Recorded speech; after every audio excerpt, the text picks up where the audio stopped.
A próxima inscrição é o número E3 da pauta.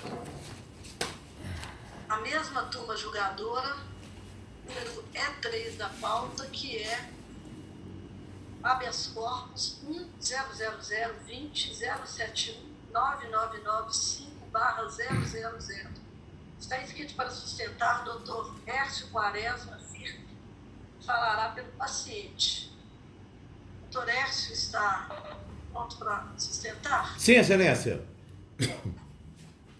Então, iremos conceder a palavra ao Dr. Hércio, que falará pelo paciente, esse habeas corpus número E3 da pauta. Tem a palavra, Dr. Hércio. Excelentíssima senhora desembargadora Beatriz Pinheiro Caires, sob da honra e modesta, apelador de direito, vem essa Casa de Justiça de forma virtual manifestar-se no curso de um remédio heróico. É de suma importância, excelência, que essa iniciativa do tribunal se estenda às demais câmaras criminais. Não obstante, sei do zelo, da atenção de todos vós com relação a dedicar o olhar às sustentações produzidas de forma gravada, é completamente diferente esse sistema do que aquele que tem sido observado. Por quê? Porque aqui eu posso levantar uma questão de fato, uma questão de direito.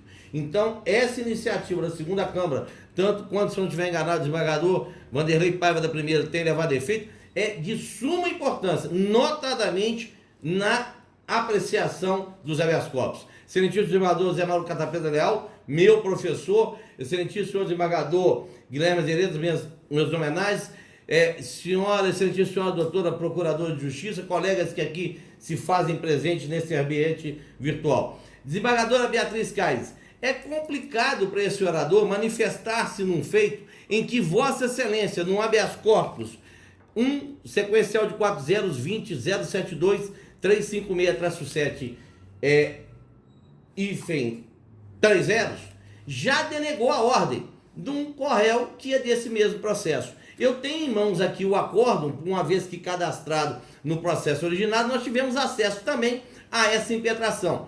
E partindo daquilo que Vossa Excelência já decidiu, eu ouso divergir, eu ouso lançar aqui um pleito. E Vossa Excelência disse há pouco, nós estamos acompanhando a sessão de forma virtual, que com esta ferramenta, a atenção dos julgadores se torna até mais presente, porque o foco é voltado diretamente para o computador, não há nenhum fator alienígena a dispersar a atenção, não que isso ocorra nas sessões presenciais.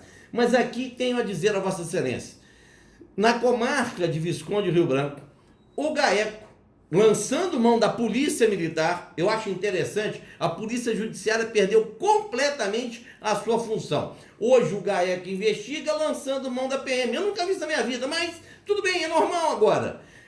Houve um ofício datado do 111º Companhia da PM para o GAECO. Ao invés de levar ao conhecimento da Polícia Judiciária, o senhor comandante disse a respeito dos entreveiros havidos entre dois bairros, Tia Velha e Mutirão. E a partir dali, o Ministério Público instaurou um procedimento investigatório criminal. Suplicou ao juízo interceptação telefônica.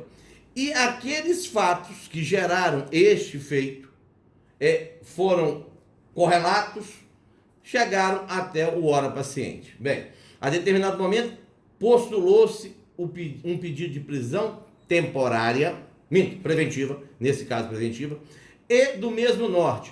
Busca, apreensão, interceptação, acesso aos bancos de dados de telefones.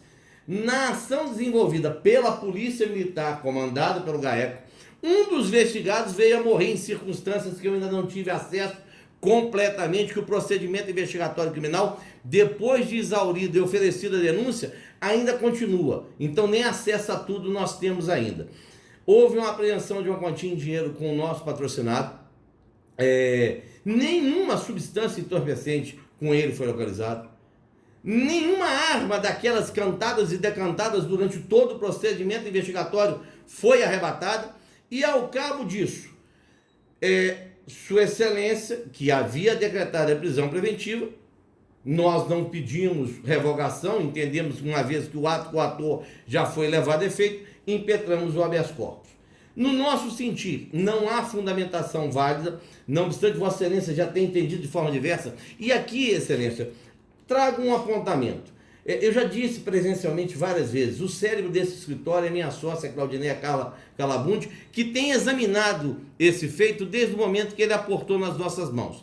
O REDS, que é mencionado pela magistrada sobre ameaças e ações levadas a efeito pelos investigados, dentre eles o meu patrocinado, é de 2015, em que teriam a guarnição, é surreal, o REDS é surreal.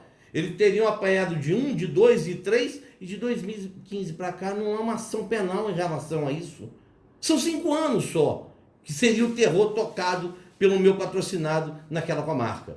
E esta ferramenta foi utilizada, e Vossa Excelência, desembargadora Beatriz Caire, destaca no voto que essa, aspas, organização criminosa, as aspas são nossas, teriam incorrido em coação, inclusive em desfavor de policiais militares. Mas o fato é pretérito longínquo. No nosso sentir, dentro do alinhamento que foi desenhado pela magistrada que apontamos com a autoridade coatora, e aqui rendendo uma homenagem à Sua Excelência, estivemos lá na época da pandemia, nos atendeu de uma forma extremamente cordata, franqueou acesso a todo o processo, de uma prova de que a ampla defesa vai ser assegurada, o contraditório vai ser observado e o devido processo legal também. Mas nós reputamos modestamente, com a nossa limitação intelectual e pouco tempo, são 30 anos de janela, que inexiste fundamentação válida ao ponto de corroborar a manutenção do encarceramento do hora paciente. No segundo aspecto, Excelência, superada essa questão, o que nós trazemos aqui? A ausência das circunstâncias determinantes da prisão preventiva. Não há de se falar aqui em garantia da ordem pública. Durante o fluir do procedimento investigatório, e citou Sua Excelência, a autoridade apontada como coatora, uma guerra de gangues. O meu patrocinado, hora paciente, o Marcos, ele não responde a nenhum tipo de ação penal. Até então, nenhum fato conturbador da sua vida anteacta.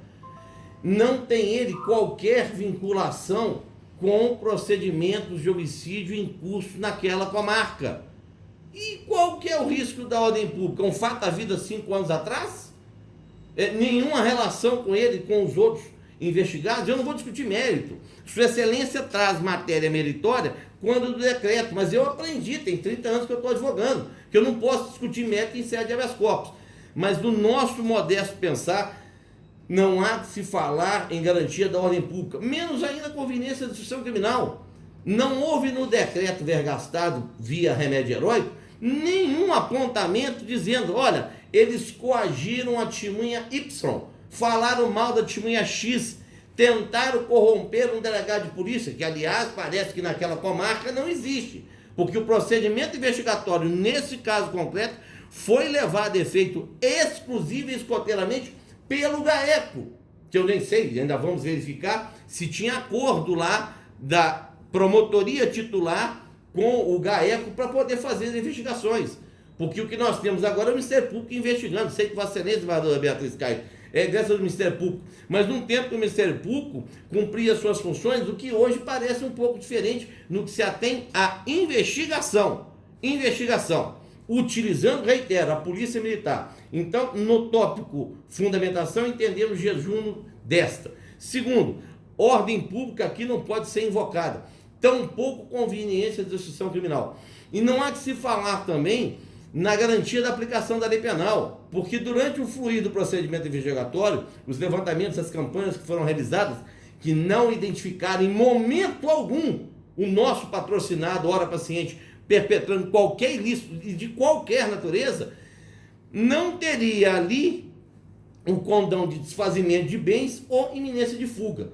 E por derradeira, Excelência, o que nós suplicamos que é cabível à espécie? A aplicação das medidas cautelares diversas da prisão insertas no artigo 319 do Digeste Processual Penal. É induvidável, um preso custa hoje ao Estado R$3.000. Hoje, vindo para o meu escritório, eu ouvi notícia de um detento que pereceu dentro da unidade prisional com Covid-19. O cidadão e ainda com um risco, que contaminou outros que lá estão, num isolamento.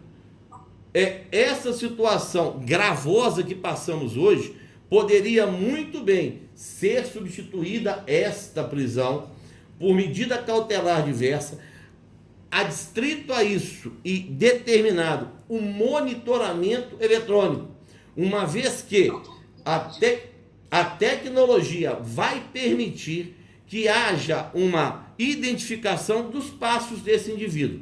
No mais, excelências, não querendo me alargar, nosso articulado tem 30 laudas, onde nós elencamos todos os argumentos e fundamentos, inclusive com precedentes jurisprudenciais, para alcance da ordem rogada, suplicar a Vossa Excelência um reexame daquilo que eu sei que já foi decidido num outro habeas corpus, que é do Corréu Jonas, emprestando nessa decisão a ser lançada esses argumentos e fundamentos que nós deduzimos nessa peroração.